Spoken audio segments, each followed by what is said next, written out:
Hello students, ಎಲ್ಲರಿಗೂ ನಮಸ್ಕಾರ. ಇವತ್ತಿನ ಒಂದು ವಿಡಿಯೋದಲ್ಲಿ ತುಂಬಾ ಜನ ಬಂದು ಸೋಷಿಯಲ್ ಪೇಪರ್ನ ಎಕ್ಸ್ಪ್ಲೈನ್ ಮಾಡಿ ಬ್ರೋ, ಸೋಷಿಯಲ್ ಯಾವ ರೀತಿ ನಾವು ಬರೀಬೇಕು ಅಂತ ಹೇಳ್ಬಿಟ್ಟು ತುಂಬಾ ಜನ ಕೇಳ್ತಿದ್ರಿ. ಇದು ಮೆಂಬರ್ಸ್ ಓನ್ಲಿ ವಿಡಿಯೋ ಅಂತಾನೆ ಹೇಳ್ಬೋದು, ಯಾರಿಗೂ ಕೂಡ ಪಬ್ಲಿಕ್ ಇರಲ್ಲ. 59 ರೂಪಾಯಿ ಕೊಟ್ಟು ಯಾರೆಲ್ಲ ಮೆಂಬರ್ ಆಗಿರ್ತೀರಾ ಅವ್ರಿಗೆ ಮಾತ್ರನೇ ಈ ಒಂದು ವಿಡಿಯೋ. ಒಂದ್ ವೇಳೆ ನೀವು ಜಾಯ್ನ್ ಆಗಿದ್ದೀರಾ ಅಂದ್ರೆ ನಿಮಗೆ PDF ಫ್ರೀಯಾಗಿ ಸಿಗುತ್ತೆ ಅಂತಾನೆ ಹೇಳ್ಬೋದು. ಈ ಒಂದು ನಂಬರ್ಗೆ ನೀವು ಮೆಸೇಜ್ ಮಾಡಬೇಕಾಗತ್ತೆ. ಜಸ್ಟ್ ನೀವು ಜಾಯ್ನ್ ಆಗಿರುವಂತ ಒಂದು ಸ್ಕ್ರೀನ್ ಶಾಟ್ ನ ತಗೊಂಡ್ಬಂದು ಮೆಸೇಜ್ ಮಾಡಿದ್ರೆ ಸಾಕು, ನಾನು ನಿಮಗೆ ಪಾಸಿಂಗ್ ಪ್ಯಾಕೇಜ್ ನ ಫ್ರೀಯಾಗಿ ಕಳಿಸ್ಕೊಡ್ತೀನಿ. ಅದು ಕನ್ನಡ ಮೀಡಿಯಂ ಆಗಿರ್ಲಿ ಅಥವಾ ಇಂಗ್ಲಿಷ್ ಮೀಡಿಯಂ ಆಗಿರ್ಲಿ, SLC ಆಗಿರ್ಬೇಕಷ್ಟೇ. ಓಕೆನಾ? ಸೊ ಮೊದಲನೇದಾಗಿ ಚಾನಲ್ಗೆ ಸಬ್ಸ್ಕ್ರೈಬ್ ಮಾಡ್ಕೊಂಡಿಲ್ಲ ದಯವಿಟ್ಟು ಸಬ್ಸ್ಕ್ರೈಬ್ ಮಾಡ್ಕೊಳ್ಳಿ. ಬನ್ನಿ ವಿಡಿಯೋನ ಸ್ಟಾರ್ಟ್ ಮಾಡೋಣ ಅಂತ. SSLC ನ ಒಂದು ಪಾಸಿಂಗ್ ಪ್ಯಾಕೇಜ್ ನ ಎಕ್ಸ್ಪ್ಲೈನ್ ಮಾಡ್ತಿರುವಂತದ್ದು, ಅಂದ್ರೆ ಕ್ವಶನ್ ಪೇಪರ್ ಪ್ಯಾಟರ್ನ್ ಈ ಸತಿ ಯಾವ ರೀತಿ ಕೊಡ್ತಾರೆ ಅಂತ ಹೇಳ್ಬಿಟ್ಟು ಎಕ್ಸ್ಪ್ಲೈನ್ ಮಾಡ್ತಿದ್ದೀನಿ. ಸೊ ಮೊದಲನೇದಾಗಿ ಕನ್ನಡ ಸೋಷಿಯಲ್ ಈಸಿಯೆಸ್ಟ್ ಪೇಪರು ಪ್ರತಿ ವರ್ಷನೂ ಕೂಡ ಯಾವುದು ಬರಲ್ಲ, ಅಷ್ಟು ಈಸಿಯೆಸ್ಟ್ ಇರುತ್ತೆ. ತುಂಬ ನೀಟಾಗಿ ಬರಿಬೋದು. ಚೆನ್ನಾಗಿ ಪ್ರಿಪ್ರೇಷನ್ ಮಾಡ್ಕೊಂಡಿದ್ದೀರಾ ಅಂದರೆ ನಾನು ನಿಮಗೆ ಓಪನ್ ಆಗಿ ಹೇಳ್ತೀನಿ, 90+ ಸ್ಕೋರ್ ಮಾಡ್ಬೋದು. ಚೆನ್ನಾಗಿ ಪ್ರಿಪ್ರೇಷನ್ ಮಾಡ್ಕೊಂಡಿದ್ರೆ 90+ ಸ್ಕೋರ್ ಮಾಡ್ಬೋದು. ನಾರ್ಮಲ್ ಆಗಿ ಪ್ರಿಪ್ರೇಷನ್ ಮಾಡ್ಕೊಂಡಿದ್ದೀರಾ ಅಂದರೆ 70 to 80+ ನೀವು ಸ್ಕೋರ್ ಮಾಡ್ಬೋದು. ಆರಾಮಾಗಿ ಕಣ್ಣು ಮುಚ್ಕೊಂಡು ಸ್ಕೋರ್ ಮಾಡ್ಬೋದು. ಯಾವುದೇ ಕಾರಣಕ್ಕೂ ಇದು ಕಾಪಿ ಹೊಡೆದು ಬರೆಯೋಕ್ಕಾಗಲ್ಲ. ಇವೆಲ್ಲ ನಾನು ಒಂಥರ ಲ್ಯಾಂಗ್ವೇಜ್ ಇದ್ದಂಗೆ ಇದೆ, ಯಾಕಂದರೆ ಜಾಸ್ತಿ ಬರೀಬೇಕಾಗತ್ತೆ. ಸೊ ಹಾಗಾಗಿ ಮೊದಲನೇದಾಗಿ ನಾನು ನಿಮಗೆ MCQ ಇಂದ ಎಕ್ಸ್ಪ್ಲೇನ್ ಮಾಡ್ಕೊಂಡು ಹೋಗ್ತೀನಿ. MCQ ಬಂದ್ಬಿಟ್ಟು ಯಾವುದೇ ಒಂದು ಆಪ್ಷನ್ಸ್ ಅಲ್ಲಿ ಇರಲ್ಲ ಅಂತಾನೆ ಹೇಳ್ಬೋದು, ಅಂದ್ರೆ ಆಪ್ಷನ್ ಅಲ್ಲಿ ಇರೋದಿಲ್ಲ, ಆಪ್ಷನ್ಸ್ ಇರುತ್ತೆ. ಸೊ 8 ಮಾರ್ಕ್ಸ್ ಇರುತ್ತೆ ಅಂತಾನೆ ಹೇಳ್ಬೋದು. 8 ಕ್ವಶನ್ಸ್ ಇರುತ್ತೆ, 8 ಮಾರ್ಕ್ಸ್. ಇಲ್ಲೇ ಗೊತ್ತಾಗ್ಬಿಡುತ್ತೆ ನಿಮಗೆ, 1 ಕ್ವಶನ್ 1 ಮಾರ್ಕ್ಸ್, 8 ಕ್ವಶನ್ ಇರುತ್ತೆ. 8 ಮಾರ್ಕ್ಸ್ ನೀವು ಬರೀಬೇಕಾಗುತ್ತೆ. ಸೊ ಪ್ರತಿಯೊಬ್ಬರು ಕೂಡ ಕ್ಲೀನಾಗಿ ನೋಡ್ಕೊಂಡು ಬರೀರಿ. ಫ್ರಂಟ್ ಪೇಜ್ ಮಾತ್ರ ನಾನು ಪ್ರತಿ ವಿಡಿಯೋದಲ್ಲೂ ಕೂಡ ಹೇಳ್ಕೊಂಡ್ ಬರ್ತೀನಿ. ಫ್ರಂಟ್ ಪೇಜ್ ಚಿತ್ ಮಾಡಕ್ ಹೋಗ್ಬೇಡಿ, ಒಂದು ಪೇಜ್ ಕಂಪ್ಲೀಟ್ ಆಗಿ ಬಿಟ್ಬಿಡಿ. ಅದಕ್ಕೋಸ್ಕರನೇ. ಸೊ ಇಲ್ಲ ಅಂತ ಹೇಳೋದಾದ್ರೆ ಡೈರೆಕ್ಟ್ ಆಗಿ ಆನ್ಸರ್ ದ ಫಾಲೋಯಿಂಗ್ ಬರ್ಕೊಂಡು ಹೋಗಿ. ಯಾವುದೇ ಕಾರಣಕ್ಕೂ MCQ ಬರ್ದ್ಬಿಟ್ಟು ಚಿತ್ ಮಾಡೋದು ಮತ್ತೆ ಅದು ಬರೆಯೋದು, ಫ್ರೆಂಡ್ ಅದೇ ಹೇಳ್ದ, ನಮ್ಮ ಫ್ರೆಂಡ್ ಇದೇ ಹೇಳ್ದ, ಸರ್ಗಳು ಅದೇ ಹೇಳಿದ್ರು ಅಂತ ಹೇಳ್ಬಿಟ್ಟು ಚಿತ್ ಮಾಡಿ ಬರೆಯಕ್ಕೆ ಹೋಗ್ಬೇಡಿ. ನಿಮಗೆ ಕಾನ್ಫಿಡೆನ್ಸ್ ಇತ್ತು ಅಂತ ಹೇಳೋದಾದ್ರೆ 8 ಕ್ವಶನ್ ಕೂಡ ಬರ್ಕೊಂಡು ಹೋಗಿ. ಇಲ್ಲಾಂದ್ರೆ ಫಸ್ಟ್ ಪೇಜ್ ಖಾಲಿ ಬಿಟ್ಬಿಡಿ, ಲಾಸ್ಟಿಗೆ ಬರೀ ಮಿಂತ್ರಿ. ಇಲ್ಲಾಂದ್ರೆ first page answer the following ಬರೀರಿ, ಲಾಸ್ಟಿಗೆ MCQ ಬರೀರಿ. ಅದೇನು ಕಳೆದೋಗುವಂಥದ್ದೇನಿಲ್ಲ, ಆರಾಮಾಗಿ ಬರೀಬಹುದು. ಓಕೆನಾ? ಫಸ್ಟ್ ಪೇಜ್ ನಾನು ಹೇಳ್ಕೊಟ್ಟಿದ್ದೀನಿ. ಸೆಕೆಂಡ್ ಪೇಜ್ ಬಂದ್ಬಿಟ್ಟು ಆನ್ಸರ್ ದ ಫಾಲೋಯಿಂಗ್ ಅಂತಾನೆ ಹೇಳ್ಬೋದು. ಇದು 1 ಮಾರ್ಕ್ಸ್ ಇರುತ್ತೆ, ಅಂದ್ರೆ 1 ವರ್ಡ್ ಒಂದು ಆನ್ಸರ್ ದ ಫಾಲೋಯಿಂಗ್ ಅಂತಾನೆ ಹೇಳ್ಬೋದು. 8 ಕ್ವಶನ್ಸ್ ಇರುತ್ತೆ ಅಂತಾನೆ ಹೇಳ್ಬೋದು, ಯಾವುದೇ ಒಂದು ಆಪ್ಷನ್ಸ್ ಇರೋದಿಲ್ಲ.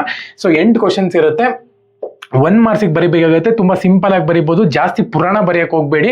ಅವ್ರು ಏನ್ ಕೇಳಿದರೆ ಅದ್ರ ಮಾತ್ರ ಒಂದು 2 ಲೈನಲ್ಲಿ ಬರೆದು ಮುಗಿಸ್ಬಿಡಿ.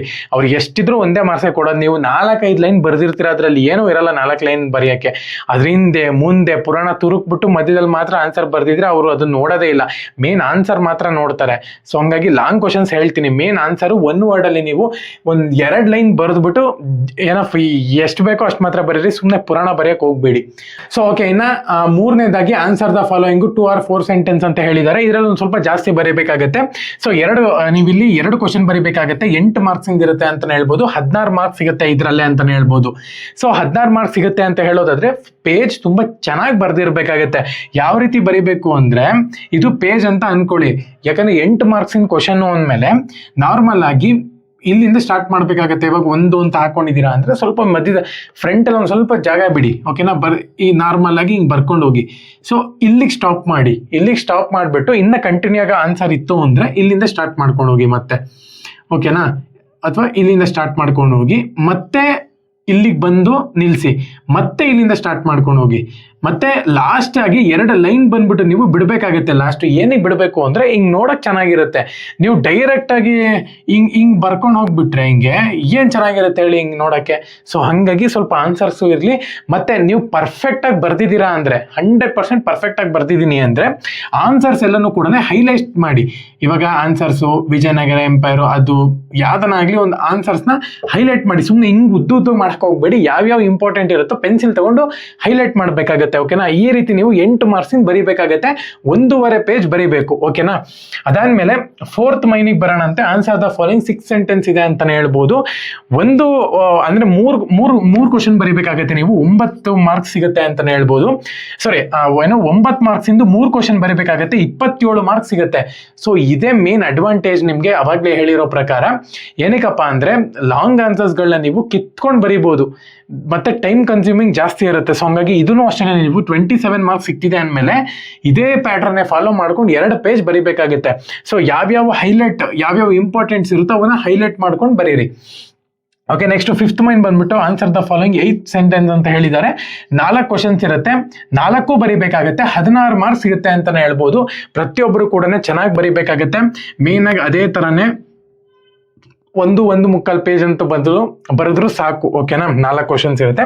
ನೆಕ್ಸ್ಟ್ ಬಂದ್ಬಿಟ್ಟು ಈ ಸತಿ ಔಟ್ಲೈನ್ ಮ್ಯಾಪ್ಗಳನ್ನ ತಗೊಂಬಂದಿದ್ದಾರೆ ಅಂತಾನೆ ಹೇಳ್ಬೋದು. ಈ ಸತಿ ಅದನ್ನ ಆಡ್ ಮಾಡ್ಕೊಂಡಿದ್ದಾರೆ. ಒಂದು ಇಂಡಿಯಾ ಮ್ಯಾಪ್ ಅಂತ ಅನ್ಕೊಳ್ಳಿ. ಇಂಡಿಯಾ ಮ್ಯಾಪ್ ಅಲ್ಲಿ 5 ಪ್ಲೇಸಸ್ ನ ಗುರುತಿಸಬೇಕಾಗುತ್ತೆ. ಅಂದ್ರೆ ಅದನ್ನ ಚಿತ್ರ ಬರೀತೀರಾ ಏನ್ ಬರುತ್ತೆ ಗೊತ್ತಿಲ್ಲ, ಒಟ್ಟಿನಲ್ಲಿ ಗುರುತಿಸಬೇಕಾಗತ್ತೆ. ಓಕೆನಾ, ಇಷ್ಟು 5 ಮಾರ್ಕ್ಸ್ ಬರುತ್ತೆ ಅಂತಾನೆ ಹೇಳ್ಬೋದು. ಪ್ರತಿಯೊಬ್ಬರು ಕೂಡ ಚೆನ್ನಾಗಿ ಪ್ರಿಪರೇಷನ್ ಮಾಡ್ಕೊಂಡು ಚೆನ್ನಾಗಿ ಬರಿಬೇಕಾಗುತ್ತೆ.